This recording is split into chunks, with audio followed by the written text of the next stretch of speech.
Good morning from KMVT. Good morning, Southern Idaho. I'm Jacob Dizon. Here's a look at your digital news update. The man charged with killing 4 people in the Mini-Cassia region had another court hearing yesterday. Benjamin Naylor appeared by Zoom in Minidoka County Court. He's facing charges of killing 4 people back in July, 2 in Minidoka County and 2 others in Cassia County. Yesterday, the judge ruled that he is competent to stand trial, similar to a ruling made in Cassia County last week. During the hearing, Naylor's defense attorney requested that he appear in court wearing normal clothes to prevent any impact on potential jurors' presumption of innocence in the case. The prosecutor disagreed, citing safety concerns. After hearing both sides, the judge issued his ruling.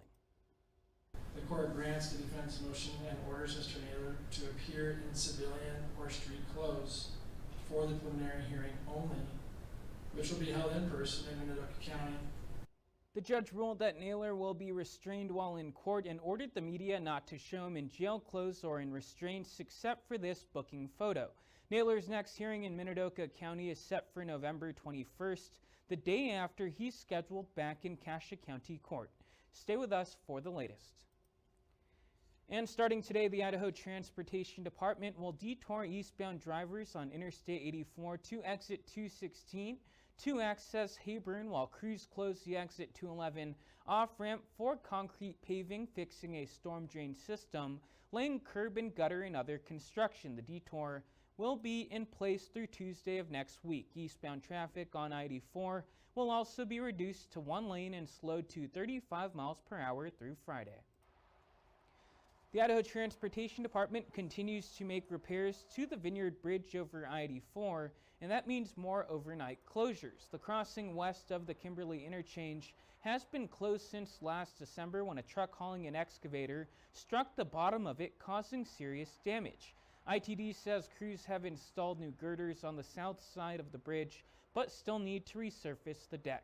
ITD plans to shut down eastbound I-84 overnight between the Twin Falls and Kimberly interchanges. The closures go from 8 p.m. to 6 a.m.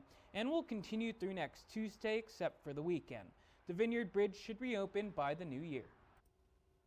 The state of Idaho is currently facing a $56 million budget deficit. To bridge that gap, the state legislature has ordered all state agencies, including higher education institutions, to cut their budgets by 3%. For the College of Southern Idaho, this amounts to around $1 million. However, CSI President Eldine Fisher says that despite the large number, the school is in a position to make the necessary cuts without it affecting current faculty or student services. So we were ready. We had held some positions as vacant, and then we also had some scenarios where we knew that we could reduce some of our information technology spending. President Fisher says the school will learn more about funding cuts when the 2026 state legislative session begins January 12th. Idaho food banks lost out on 370,000 pounds of food shipments between May and September. This is due to massive cuts to the Emergency Food Assistance Program, according to USDA records obtained by the investigative website ProPublica. These canceled shipments, first detailed in a report by nonprofit newspaper the Idaho Capital Sun, included meat, dairy, and fresh produce intended for distribution centers in North Idaho, Lewiston, Boise, and Pocatello. The USDA cut approximately $94 million pounds of food nationwide from the program under the direction of the Trump administration. And with the 2025 election quickly approaching, we have some important reminders. Today and tomorrow are the final days for early voting. If you have not registered to vote, you can still register to vote in person on Election Day. You can also view sample ballots for elections in your area by visiting voteidaho.gov.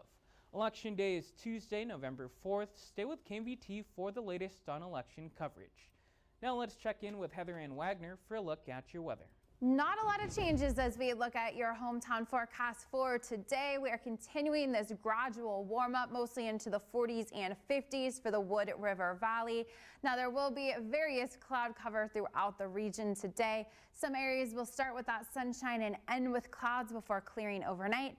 Others are starting the day with a little bit more cloud cover. For the northern Magic Valley, mostly in the 50s today.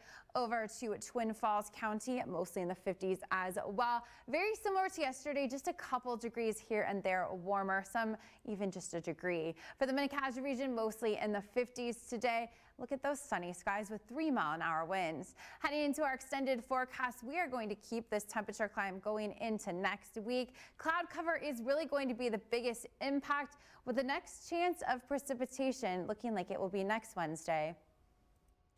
That was a look at your digital news update. We'll be back with more of your local news today at noon. Until then, you can also send us story ideas by sending an email to news@kmvt.com.